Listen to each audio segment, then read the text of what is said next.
Dalawang player na kukumpleto sa Golden State available na. Klay Thompson binayout na ng Mavericks at posibleng pumirma sa Miami Heat. At Golden State, pagkakataon na ba para i-trade si Curry? Habang papalapit ang training camp ng Golden State Warriors, mukhang hindi pa tapos ang kanilang paghahanap ng mga players na maaaring idagdag sa roster.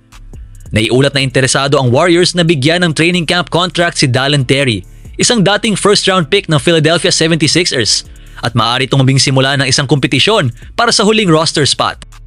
Pero dahil sa isang malaking trade na kinasangkutan ng Washington Wizards, may dalawa pang young players na biglang naging available at maaaring sulit silang subukan ng Warriors. Sila ay sina Cam Whitmore at Julian Reese.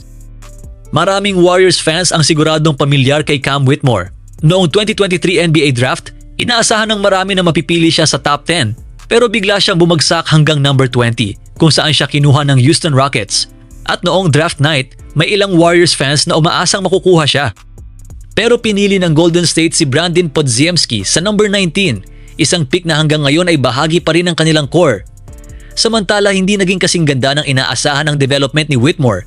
Sa loob ng 3 seasons sa Houston at Washington, nag-average siya ng humigit kumulang 10.5 points at 3.3 rebounds sa 17.3 minutes per game. Nag-shoot siya ng 45% mula sa field at 34.9% mula sa 3-point range. Hindi yun superstar numbers. Pero hindi rin ibig sabihin na wala ng potential si Whitmore. Ito ang interesting part. Ang Warriors ay hindi naman naghahanap ngayon ng player na kailangang agad maging superstar.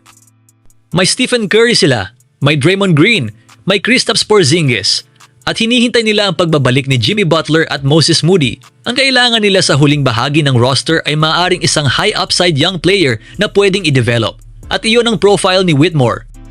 Kung makukuha siya ng Warriors para sa training camp o two-way opportunity, halos walang malaking risk.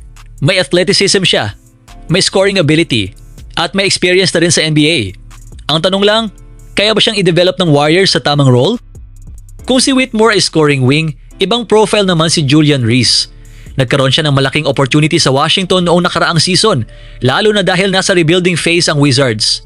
Sa 13 games, nag-average siya ng 11.8 points, 10.5 rebounds at 1.4 steals per game. At nag-shoot siya ng 52.9% mula sa field. Para sa isang young big man, interesting ang rebounding production na iyon. At yun mismo ang isang bagay na maaaring kailanganin ng Warriors. Matagal nang may problema ang Warriors sa size at rebounding.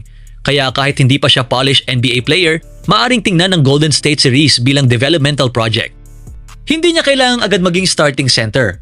Pwede siyang magsimula sa two-way contract. Pwede siyang maglaro sa G League. At kapag nag-improve ang kanyang defense, rebounding at offensive decision-making, maaari siyang maging rotation player sa hinaharap. At dahil may open two-way spot pa ang Warriors, may flexibility silang subukan ng ganitong klaseng prospect. At hindi pa doon nagtatapos ang options. Mayroon pa ring 2 available na main roster spots ang Golden State. May mga veteran players silang maaaring pagpilian. May mga young players din.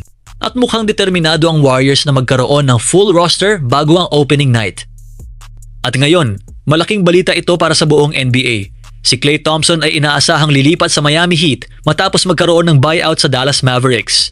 Ayon sa reports sina Shams Charania at Chris Haynes, kailangan muna niyang maklear ang waivers bago niya tuluyang mapirmahan ang kontrata sa Miami.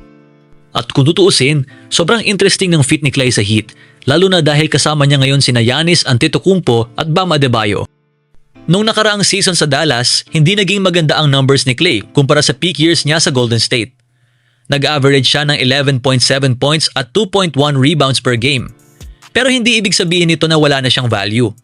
Sa edad na 36, ang pinakamalaking asset niya ay yung shooting threat niya.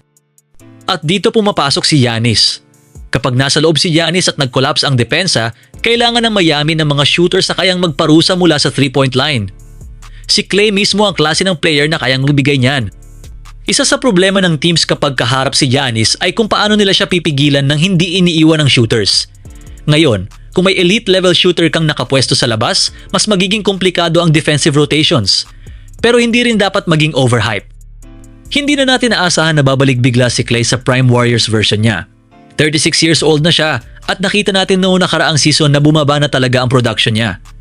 Kaya ang expectation dapat ay maging reliable veteran shooter siya, hindi necessarily maging second superstar. Ang tanong ngayon, sapat ba ito para maging championship contender ang Miami? Para sa akin, hindi pa. Malaking upgrade ito sa spacing, Pero ang tunay na challenge ay kung paano gagana ang buong roster kapag dumating na ang playoffs. Kailangan pa rin nilang magkaroon ng consistent scoring sa paligid ni na Giannis at Bam, lalo na kapag nagiging half-court game na. Pero kung healthy ang core at maayos ang chemistry, sobrang interesting panoorin ng bagong Miami Heat. At ngayon, baka ito na ang tamang panahon para ibenta ng Golden State Warriors ng mataas si Stephen Curry. Unang-una, 37 years old na si Curry.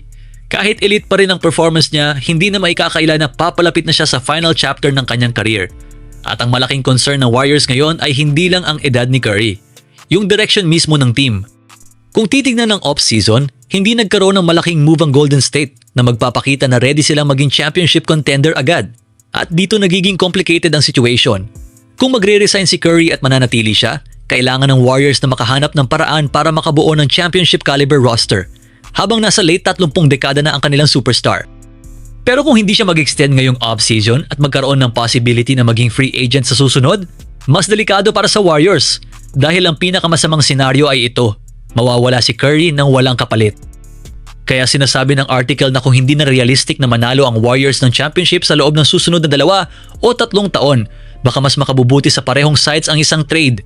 Para kay Curry, makakapunta siya sa isang team na mas handang manalo. Para naman sa Warriors, magkakaroon sila ng assets para simulan ang isang tunay na rebuild.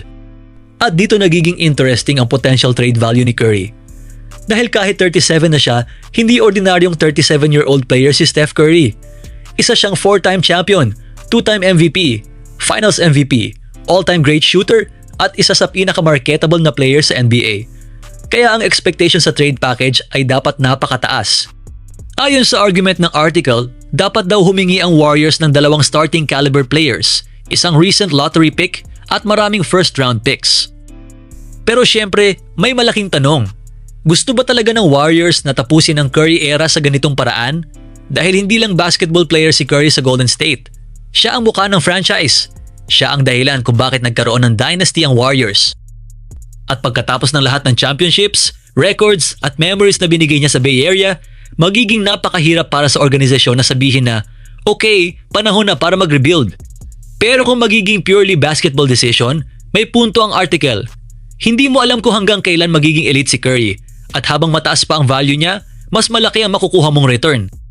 Ang problema naman, wala ring guarantee na magiging successful ang rebuild. Pwedeng makakuha ang Warriors ng 3 first round picks, young players at starters. Pero maaaring ilang taon pa bago maging contender ulit ang team. At iyon ang irony. Kung itatrade nila si Curry, maaaring mas maging competitive ang Warriors sa long term. Pero mawawala rin sa kanila ang player na nagbibigay sa franchise ng pinakamalaking chance na manalo ngayon. Kaya para sa akin, ang tunay na tanong ay hindi, maaari bang i-trade si Curry? Ang tunay na tanong ay, handa na ba talaga ang Warriors na tapusin ang Curry era?